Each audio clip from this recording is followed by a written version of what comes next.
அனைவருக்கும் வணக்கம். சுப மாரிமுத்து திருப்பூர்ல இருந்து இந்த பதிவு உங்களுக்காக.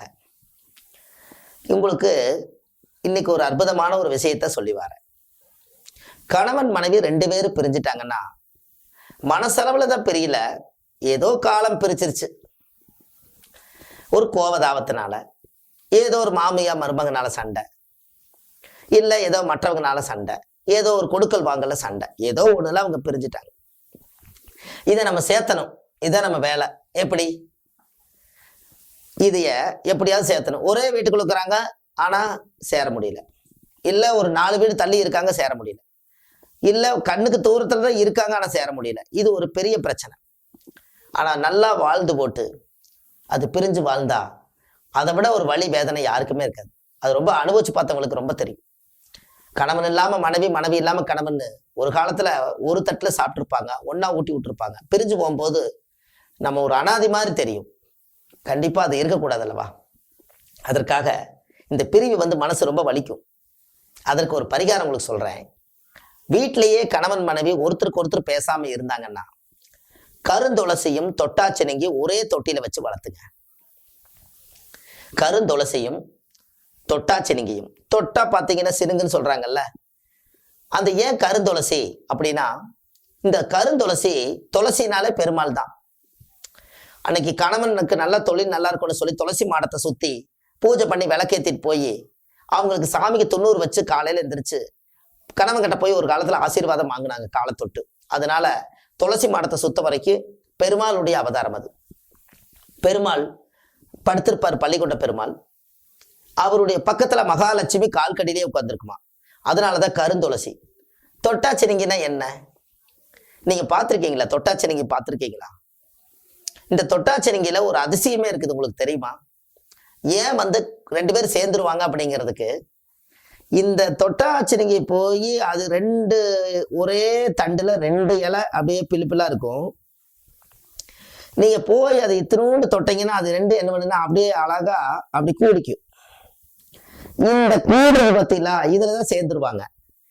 இதுக்கு நீங்க தண்ணி ஊத்தி வளர்த்துனீங்கன்னா அது பாருங்க எப்படி கூடிருச்சுன்னு. இப்படி இருந்தது, இதை எப்படி தொட்டோன்னே அது அப்படியே சினுங்குதுன்னு பேர் வச்சுட்டாங்க. அதுக்கு பேரு தினுங்குதா, சினுங்குதாமா, கூச்சப்படுதாமா, கூச்சப்பட்டு சேர்ந்துருச்சு. அப்ப இதோட குணம் என்ன? சேர்த்து வைக்கிறது மட்டும்தான் இதோட குணம். இந்த தொட்டாச்சினிங்கியுடைய வேற கட் பண்ணி, கருந்துளசியுடைய வேற 2 கட் பண்ணி 2லையும் மஞ்சள் தேய்ச்சு குங்குமம் வச்சு குலதெய்வம் கோயில கொண்டு போய் இது சாமியோட பாத்துல வச்சு கொடுங்க, என்னுடைய கணவன் மனைவி நாங்க 2 பேரும் சேர்ந்து வாழணும்னு சொல்லி சாமிக்கு அர்ச்சனை பண்ணி அந்த 2ஐயும் சேர்ந்து ஒரு எந்திர தாயத்துல நீங்க போட்டு மங்களித்துல கட்டிட்டீங்கன்னா 16 நாள்ல சேர்ந்துருவாரு பாருங்க. இது நான் ஒரு 100 பேர் 200 பேர்த்துக்கு நான் சொல்லியிருப்பேன். எனக்கு தெரிஞ்சு கணக்கு தெரியல. எளிய பரிகாரம், வீட்டிலேயே நீங்க சேர்த்து வச்சு. இந்த வேருக்கு அவ்வளவு சக்தி இருக்குது. எவ்வாளை மறந்தாலும் குருவாளை மறவேணும், எவ்வத்தை மறந்தாலும் குருவத்தை மறவேணும். ஒரு காலத்துல எனக்கு ஒரு பெரிய ஒரு மகா சக்தியுள்ள மகான் எனக்கு சொல்லி கொடுத்தாரு. அதுல இருந்து கணவன் மனைவி பிரிஞ்சுட்டாங்கன்னா நான் இதை சொல்லி எத்தனையோ பேர் வெற்றியாயிருக்காங்க. அதனாலதான் கருந்துளசியும் தொட்டாச்சினிங்கிக்கும் அவ்வளவு பெரிய சக்தி. ஏன் ஒரே தொட்டியில வளர்த்த சொல்ற? நீங்க ஒரே வீட்டுல வாழணும், அந்த செடி 2 ஒரே வீட்லயே வாழணும், ஒரே தொட்டியில வாழணும். இதை பிரிச்சு வச்சீங்கன்னா அது சிக்கலாய் போயிடும். பிரிக்க கூடாது. அப்ப கண்டிப்பா நீங்க இதை செய்வீங்கன்னு நினைக்கிறேன். இதுல ஒரு பரிகாரம் ஒண்ணு பண்ணுங்க. வீட்டிலேயே ஒரு பரிகாரம் பண்ணுங்க. மஞ்சள் தண்ணி அதுல ஊத்திருங்க. கருந்துளசி தொட்டாச்சினிங்கி வச்சு நாத்து தண்ணி ஊத்தும் போது மஞ்சள் தண்ணி அதுல ஊத்திருங்க. ஒரு மங்களகரமா இருக்கணும் அல்லவா? இதை ஊத்திட்டு விரல் மஞ்சள்ல ஒரு தாலி சரடாட்டு எடுத்து 2க்குமே காப்பு கட்டி வச்சிருங்க. இந்த செடியோட தன்மை வெளியில போயிடக்கூடாது. காப்பு கட்டி வச்சிருங்க. சேர்ந்ததுக்கு அப்புறம் அவுத்து தண்ணியில கொண்டு போய் போட்டுடலாம். 2க்குமே விரல் மஞ்சள்ல ஒரு தாலி மாதிரி இப்படி எடுத்து அந்த கீழே தொட்டி கட்டி விட்டுரும். அது அவ்வளவு ஒரு விஷயம். நம்மளோட தன்மை வெளியில போகக்கூடாதா? நம்ம செய்யற சங்கல்பம் வெளியில போகக்கூடாதா? இதை காப்பு கட்டி வச்சிருக்கேன், என்னை தாண்டி இது போகாதுன்னு ஒரு சொல்றக்கு. அப்ப நீங்க கண்டிப்பா கருந்துளசியும் தொட்டாச்சினிங்கியும் கண்டிப்பா இந்த தடவை நீங்க வைப்பீங்கன்னு நினைக்கிறேன். ஏன்னா பல குடும்பங்கள் பிரிஞ்சிருக்குது, எத்தனையோ குடும்பம் டைவர்ஸ் வரைக்கும் போயிருக்குது. இந்த வேர் உங்களை காப்பாத்தி இருக்கு. இது எவ்வளவு பெரிய அதிசயம்.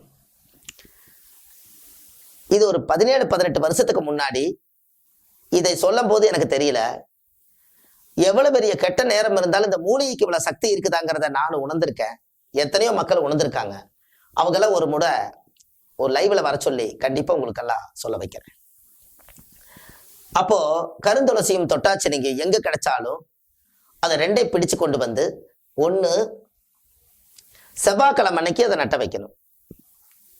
காலையில 6 to 7 செவ்வாயுடைய ஓரையில அதை நட்ட வைங்க. ரெண்டே ஒன்னாத்த வைக்கணும். அப்படி இல்லை அப்படின்னா வெள்ளிக்கிழமை அன்னைக்கு காலையில 6 to 7 சுக்கர ஓரையில. ஏன்னா செவ்வாய் சுக்கரம் தான் புருஷன் பொண்டாட்டி. செவ்வாய்னா கணவன், சுக்கரனா மனைவி. அதனால செவ்வாய் சுக்கரம் வந்து புருஷன் பொண்டாட்டி. இது ரெண்டையும் சேர்த்து ஒரே தொட்டியில வச்சு ஒரே தண்ணி ஊத்தி வளர வளர உங்களுடைய குடும்பமும் வளரும். இதை செஞ்சுட்டு வாங்க. இந்த வீடியோவை உங்களுக்கு நிறைய பேர் இந்த குடும்பத்துல பிரிஞ்சிருப்பாங்கல்லங்க, அதனால இது நிறைய பேருக்கு ஷேர் பண்ணுங்களேன். ஏன்னா இந்த மாதிரி பரிகாரங்கள் வந்து அவ்வளவு சீக்கிரம் எளிமையா கிடைக்காது. நிறைய குடும்பத்துல கருத்து வேறுபாடோடு தான் இருக்கிறாங்க. இவர் போய் இவர் தூங்கிடுவார், அவர் போய் அவங்க தூங்கிடுவாங்க. இவங்களும் வேலைக்கு போவாங்க, அவங்களும் வேலைக்கு போவாங்க. ஒரே பெட்ல இப்படிதான் இருக்காங்க. அப்ப இப்படி அவங்க ஒரு நெருக்கமாவே இல்லை. என்ன காரணம்? கணவன் மனைவிக்குள்ள என்ன ஒரு கூச்சம். ஒருத்தர் விட்டு கொடுத்து போனா வாழ்ந்துடலாம், ஆனா விட்டு கொடுக்கல. ரெண்டு வைராக்கியமா இருக்கு. இந்த வேறு ரெண்டே சேர்த்து வச்சிடும். இது மூலிகை சக்தி உள்ள வேறா இருக்கிறதுனால இதை கண்டிப்பா செஞ்சுட்டு வாங்க. செஞ்சு முடிச்சுட்டு அதே குலதெய்வம் கோயில்ல போய் சேர்ந்ததுக்கு அப்புறம் 2 பேரும் சேர்ந்து 2 மாலை வாங்கி சாமிக்கு போட்டு தேங்காவில் உடைச்சு சாமி கும்பிட்டு குலதெய்வத்துக்கு ஒரு நன்றி சொல்லிட்டு வாங்க. உங்க வாழ்க்கை பிரமாதமா இருக்கும். இதெல்லாம் ஏன் உங்களுக்கு இதெல்லாம் இந்த விஷயத்த நான் சொல்றேன்னா, இது ஒரு வாய்ப்புன்னு வச்சுக்கோங்களேன். இந்த உலகத்துல வந்து இந்த தூது வந்து மக்களுக்கு இது போய் சேர்ந்து, ஒருத்தருக்கு காசு இருக்கும், ஒருத்தருக்கு இல்லாமையும் கூட இருக்கலாம், அவங்க வறுமையிலையும் கூட இருப்பாங்க. அவங்களுக்கு ஒரு பூஜை பண்றதுக்கு ஒரு தேங்காய் வளை வாங்குறதுக்கு கூட காசு இல்லாதவங்களெல்லாம் நான் பார்த்துருக்கேன். நீங்க சொல்லிட்டீங்க, இதை போய் நான் தேடி ஒரு பஸ் பிடிச்சி எங்க போய் நான் கோயில்ல போய் ஒரு சாமிக்கு தேங்காய் வளை உடைக்கிறதுக்கு கூட காசு இல்லாம வறுமையில் உட்காந்துருக்கணுங்க. என் கணவனும் விட்டுட்டு போயிட்டாரு, அவர் தான் சம்பாரிச்சு கொண்டு வந்து எங்களுக்கு கொடுத்தாரு, அவரே என்னை விட்டு போயிட்டாரு, ஒரு வாழைப்பழம் வாங்குற காசு இல்லைங்கன்னு எத்தனையோ வறுமையில கொடுமையில சொன்னவங்க எல்லாம் உண்டு. நான் அதனாலதான் இதை பத்தி நான் யோசிச்சேன். அப்ப வறுமையில் இருக்கிறவங்களுக்கு 5 பைசா கூட செலவில்லாம ஒரு எளிய பரிகாரத்தை கண்டுபிடிச்சு மக்களுக்கு சொல்லணும் அப்படிங்கறக்காக மனசுல அவ்வளவே நினைச்சுக்கிட்டு இந்த பதிவு உங்களுக்கு கொடுக்குறேன். இதை கேட்கறவங்க எல்லாத்துக்கும் எளிமையான பரிகாரம், காசு இல்லாம எல்லாரும் செஞ்சு வாழ்க்கையில ஒண்ணு சேர்ந்து சந்தோஷமா இருங்க. அடுத்த பதிவில் சந்திக்கிறேன். சுப மாரிமுத்து, திருப்பூர்ல இருந்து. நன்றி, வணக்கம்.